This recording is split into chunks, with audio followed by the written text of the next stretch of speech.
O ponto central de todas as mensagens dessa série, e na verdade de qualquer mensagem que vá ser feita aqui desse púlpito, é Jesus Cristo. Precisa ser Jesus Cristo. Todo estudo bíblico que você vai dar, a gente tem a palavra, né, cristocêntrico. Tudo tem que ser cristocêntrico. E não vai ser diferente hoje. E hoje a gente vai falar um pouco sobre história, né? O pastor falou assim, eu ia falar ali sobre as 2.300 tardes e manhãs e tudo mais, e ver como que Cristo se torna o centro disso também. É isso que a gente vai fazer hoje. Vocês sabem que, e se não sabem também, né, do que eu estou falando aqui, eu vou tentar explicar melhor. Mas a primeira, sobre essa coisa das 2.300 tardes e manhãs, parece um verso bíblico adventista do sétimo dia por excelência, né? Quem conhece a história, é uma interpretação do livro de Daniel, que a gente vai ler daqui a pouco. Mas a primeira pergunta que veio na minha mente, preparando aqui o sermão, foi: por que ser adventista do sétimo dia? Qual que é a diferença? Será que a gente, né, essa igreja, ela é uma denominação? A gente usa muito essa expressão, né? De que denominação você é? Eu sou batista, sou presbiteriano, sou metodista, né, e tal.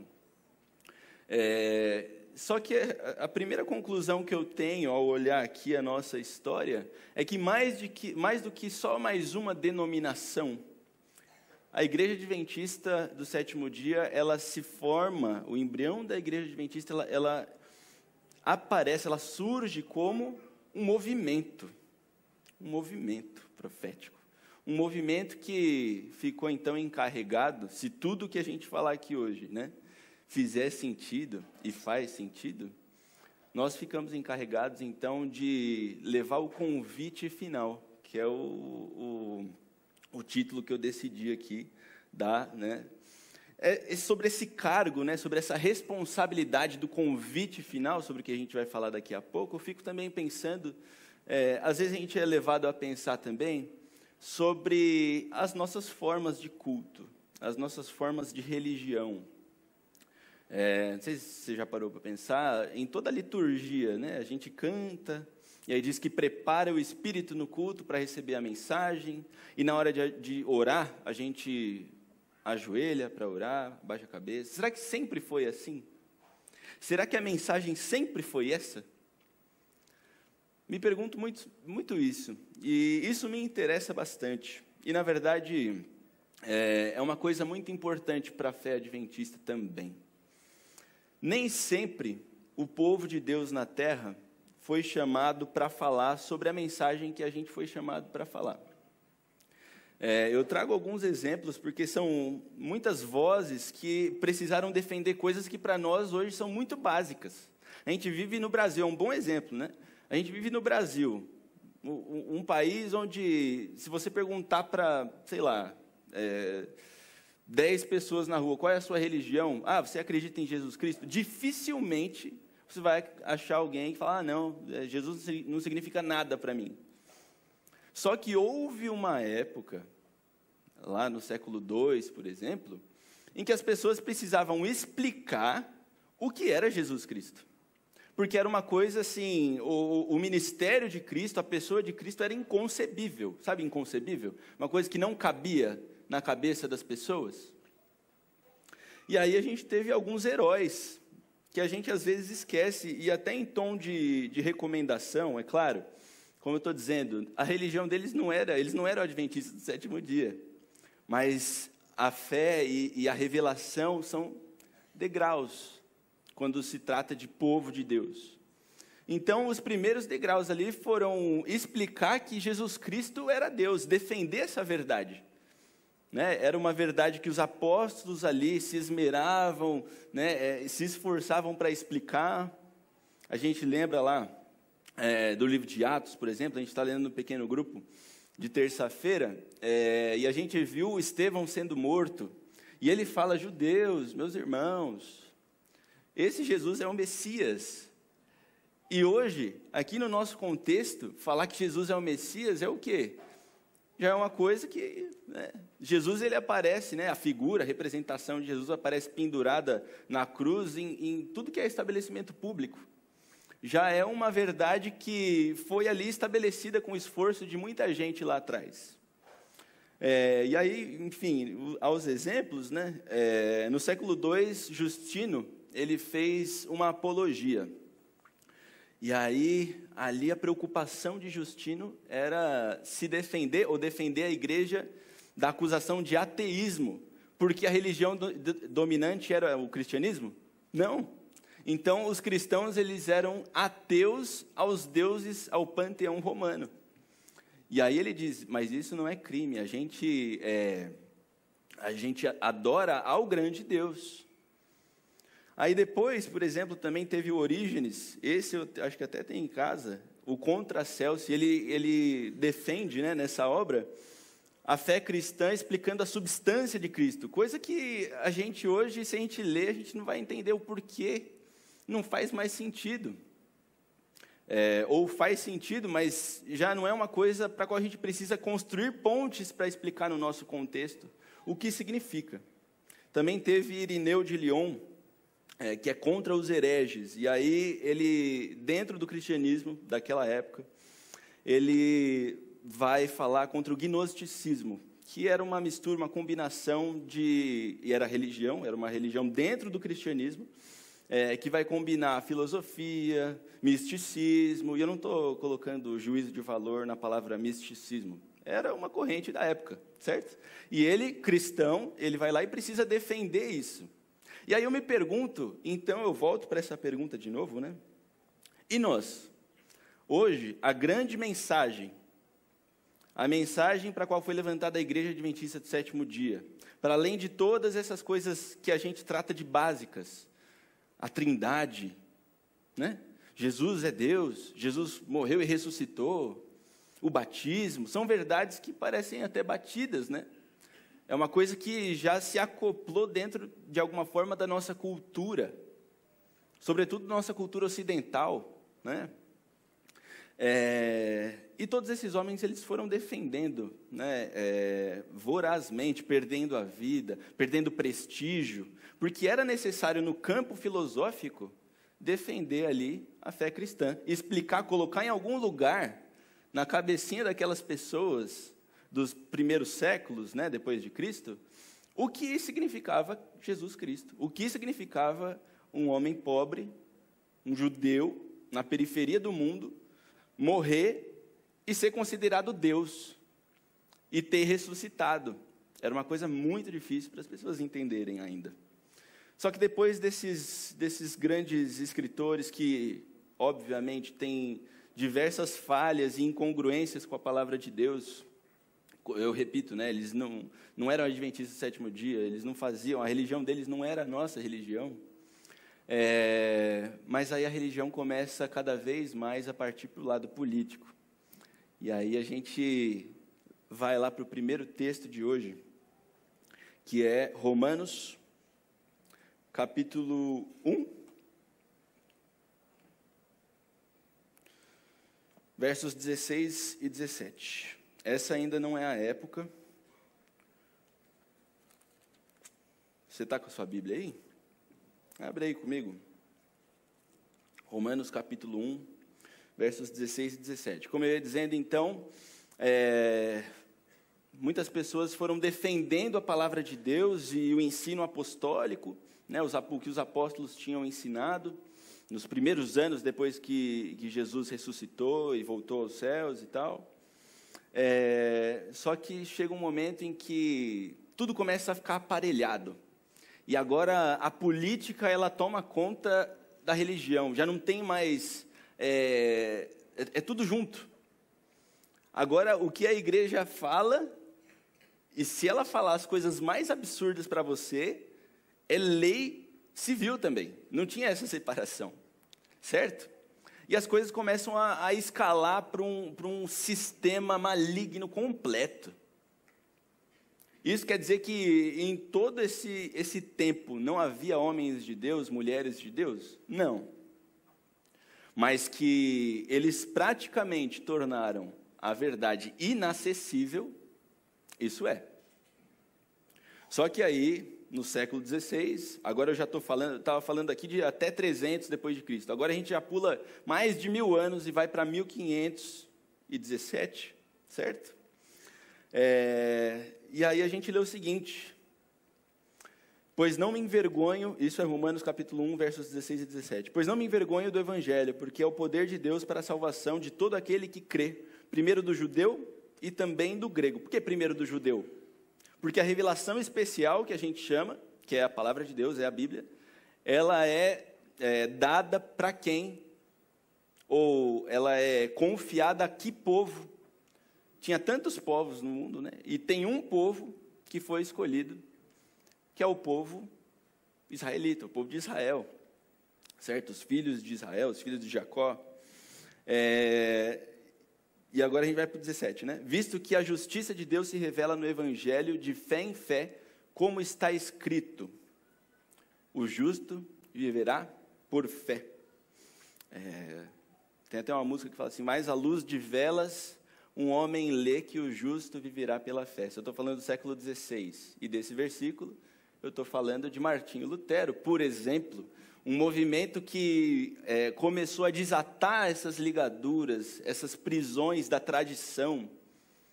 A tradição e as opiniões do homem começaram a mandar na religião, ou na espiritualidade, mais do que na religião, na espiritualidade das pessoas, dos indivíduos.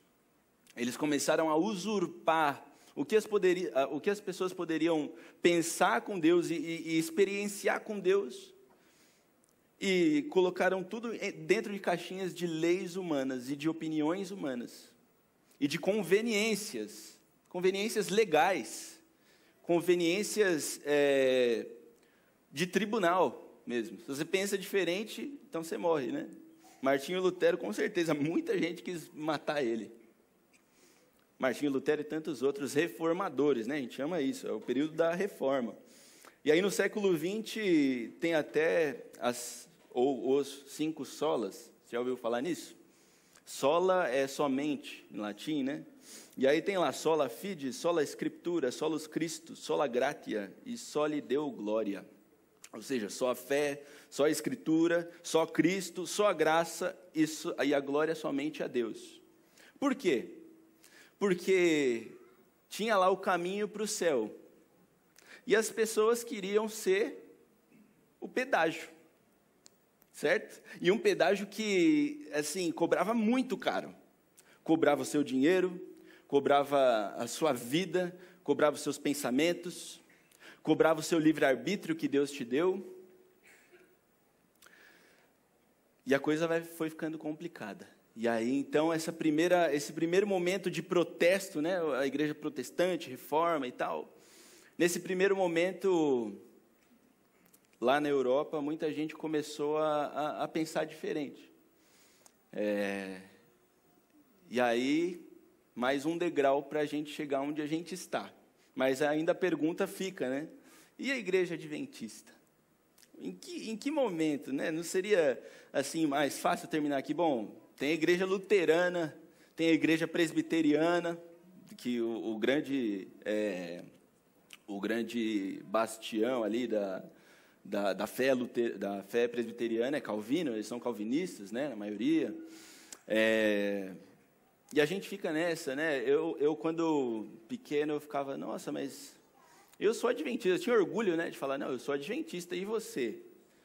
Assim, eu não via muito orgulho nos meus coleguinhas, outros protestantes, não. Eu sou batista, mas às vezes eu vou na igreja ali e tal, tenho os amigos na metodista. Eu falava, caramba, mas não era para ele se fechar também?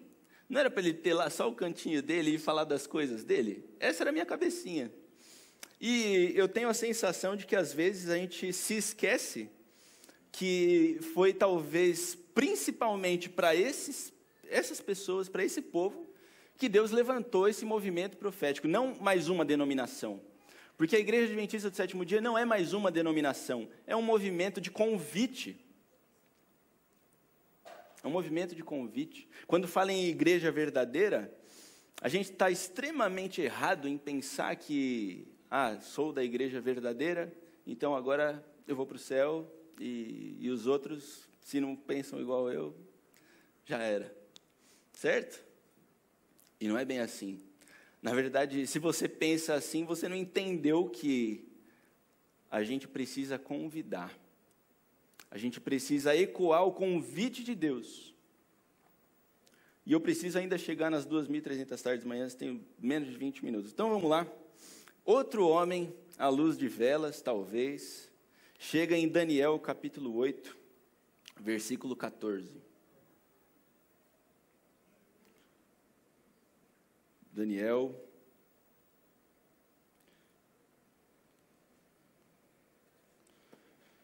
8:14. Vocês sabem que o livro de Daniel, a gente dá tanta ênfase nisso, né? Daniel, Apocalipse, mas a verdade é que durante todos esses períodos aí, eles são livros proféticos, enigmáticos, né? Que foram olhados com certa reticência, com alguma desconfiança pela comunidade cristã. Ora, porque não entendiam, depois porque também era mais conveniente pensar que esses livros tinham sido escritos depois do que as coisas aconteceram do que antes.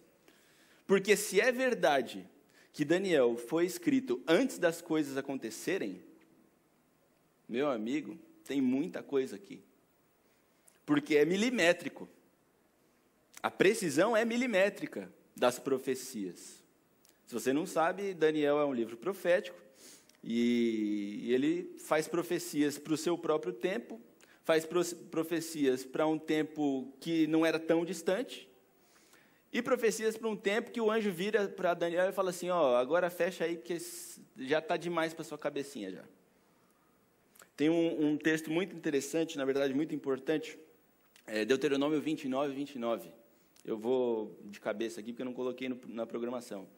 Mas é basicamente o seguinte, as coisas reveladas pertencem a nós e aos nossos filhos, mas as coisas que não são reveladas, as coisas escondidas, as coisas encobertas, pertencem a Deus. Isso é angustiante, mas é libertador. Porque tem muita coisa que acontece por trás do que a gente não sabe, do que a gente não vê. E mexer com profecia, às vezes, é lidar um pouco com isso. Uma complexidade e respostas que, às vezes, a gente quer, mas que basta. O que ele deu, a graça que ele deu aqui, a revelação que ele já deu, já basta. E esse texto ele é maravilhoso porque também, então, ele te inquieta, te aquieta, na verdade, né? Ele fala assim, bom, não está revelado, então fica com o que você tem. E a gente vai para a leitura porque esse homem, à luz de velas aí que eu estou falando, o pessoal fala que é Guilherme Miller, não sei por que foram traduzir o nome, né? William Miller, lá nos Estados Unidos, já agora no século XIX. Então já tinha muito tempo de protestantismo já. A América do Norte, né, os peregrinos e tal, eram protestantes. Nos Estados Unidos, o protestantismo, vocês sabem, né, não é um país católico. Os Estados Unidos não é um país católico. Radicalmente ali, muitas correntes teológicas e interpretações bíblicas provêm desse momento que a gente também vem, né, do qual a gente também se origina, a Igreja Adventista do Sétimo Dia, no século XIX. E esse William Miller, ele falou assim, bom, agora eu vou ler versículo por versículo, e o que eu não entender, eu vou até o final para eu entender. E aí ele chegou nesse livro proibido aqui, Daniel. E aí ele vai, é claro que ele depende de outras influências, né? Não foi assim... Eu costumo dizer que a palavra de Deus ela não foi transplantada do céu e trazida para nós aqui. Deus inspira para que o homem fale nas suas próprias palavras, certo? Deus, é lindo de ver isso. Deus, ele se esforçou sempre para se fazer entendido, para se fazer compreendido, e até hoje ele faz isso. E nesse momento não era diferente. Então, através dali de outras leituras, de muito esforço, esse William Miller, um americano, ele lê lá, ele me disse, até 2.300 tardes e manhãs, e o santuário será purificado. Aqui, muita gente até esse momento, até o século XIX, muitos eruditos, né, tinham resolvido de forma simples essa questão. Bom, isso aconteceu já perto ali de Daniel, né, é uma interpretação que já aconteceu, e esse livro aqui é só para a gente ver, né, uma revelação de Deus, mas já aconteceu. Só que, como eu disse, né, o William Miller ele vai com uma interpretação que a gente costuma dizer historicista. Então, ele começa a aplicar e perceber que essas 2.300 tardes e manhãs, elas seriam para o futuro. E tinha data para começar. Vocês lembram a data? Quem lembra aí a data? Começando 457 a.C. Olha quanto tempo ele escreveu e previu, né, tanta coisa. 457 a.C., eu fui ver lá, tem umas contas assim mirabolantes que vão apontando assim, o calendário do Sol e da Lua e tal, e tudo converge ali para o dia 22 de outubro de 1844. Só que esse santuário que seria purificado, a interpretação ali, porque era uma coisa muito assim, não sei se vocês já disseram, eu sou adventista do sétimo dia, aí o pessoal fala, é tipo Mormon, é tipo Testemunho de Jeová. Antes, quando eu era adolescente, eu ouvia isso e falava, como pode, né? Não tem nada a ver. Só que, historicamente, a gente tem algumas semelhanças aqui. Por exemplo, o momento em que surgem, né, essas correntes dentro do cristianismo, dentro da leitura da Bíblia e tal. E bom, a gente, né, a Igreja Adventista do Sétimo Dia, como eu falei, ela não pode se considerar mais uma denominação. É um movimento de convite, é um movimento profético. E aí, então, nesse momento, como eu ia dizendo, estava muito na moda marcar quando Jesus ia voltar. Ninguém parece que estava aguentando mais, né? Daqui a pouco ia chegar a Revolução Industrial, e dali a pouquinho, no contexto americano, a Guerra da Secessão, né? A Guerra Civil, muita coisa acontecendo. Eles pensavam ali que tinham que marcar, que a Bíblia já datava a volta de Cristo. E aí foi passando, ele foi pregando durante mais de 20 anos isso daí, porque ele marcou muito antes de 1844, certo? William Miller. E aí, então, a pregação dele, como eu ia falando, né, não é igual a gente, assim, que, é de outra denominação, então não dá o púlpito, não prega e tal. Lá ele foi pregando em tudo que é igreja, na igreja metodista, na igreja batista, na igreja presbiteriana. E ele então foi se formando um grupo muito grande de pessoas que faziam as suas contas matemáticas e diziam, tá aí, Jesus vai voltar então, 22 de outubro de 1844. E o que aconteceu? Jesus voltou? Jesus não voltou. Jesus não voltou. E muita gente já tinha vendido suas posses, imagina, né? Agora eu vou vender essa casa aqui para ter a minha mansão de ouro no céu. E está tudo resolvido. Então vendiam tudo que tinham. Há relatos de pessoas que morreram perto desse momento aí e chegaram a não ser enterradas, porque eles tinham certeza absoluta de que Jesus Cristo voltaria, de que esse santuário ser purificado significava o quê? A volta de Cristo. A volta de Cristo. Só que ele não volta. E muita gente se desaponta no que ficou historicamente, ou historiograficamente, conhecido como o grande desapontamento. Só que no dia seguinte, na manhã de 23 de outubro de 1844, um outro homem também, nesse contexto, chamado Irã Edson, ele tem uma visão. E ele vê que o santuário ser purificado não significava a volta de Cristo. Significava a passagem do santo para o santíssimo. E agora isso nos leva a Hebreus, capítulo 8. Os primeiros versículos. O livro de Hebreus, ele, para mim, hoje, como estudante da Bíblia há tantos anos, pessoalmente, eu consideraria o livro mais difícil, mais complexo de ser lido. E também, para variar, é um livro fundamental para as doutrinas adventistas do sétimo dia. Então, o livro de Hebreus, quando você pegar o livro de Hebreus, não vai folheando e falando, nossa, que bonito, aqui está falando que Jesus é o sacerdote e tal. Não. Você tem que estudar. É um livro que precisa ser estudado. Tem muito significado aqui, tem muita coisa complexa que já não pertence ao nosso vocabulário. Até porque, ao que tudo indica, é um livro escrito para a gente que vivia essa coisa do ritual, certo? Para os hebreus. E aí, a gente lê no verso 1 e 2 aqui do capítulo 8 de Hebreus, ora, o essencial das coisas que temos dito é que possuímos tal sumo sacerdote, que se assentou à destra do trono da majestade nos céus, como ministro do santuário e do verdadeiro tabernáculo que o Senhor erigiu, não o homem. E outra coisa, outro ponto que distancia a mensagem adventista das outras e a torna um movimento profético, é que aqui a gente entende claramente que existe um santuário no céu.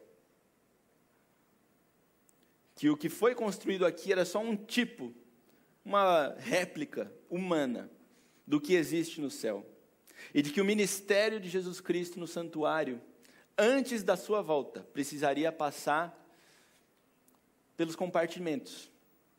E agora eu tenho 6 minutos, não vai dar tempo de falar do santuário todo, certo? Mas o santuário tinha o lugar santo e o lugar santíssimo. E o lugar santíssimo tinha que ver com juízo. Juízo, pecado, perdão, salvação, juízo. No que a gente entende como esse período, né? O período de investigação, o juízo investigativo. Então, ali no seu milharal, Irã Edson, ele vê que, na verdade, em 1844, se iniciava um momento em que era chegada a hora do quê? Do juízo. E a gente vai, então, para o último texto de hoje, que é, talvez, o primeiro ou segundo, top 3 aqui, textos mais importantes para a fé adventista do sétimo dia. Apocalipse, capítulo 14.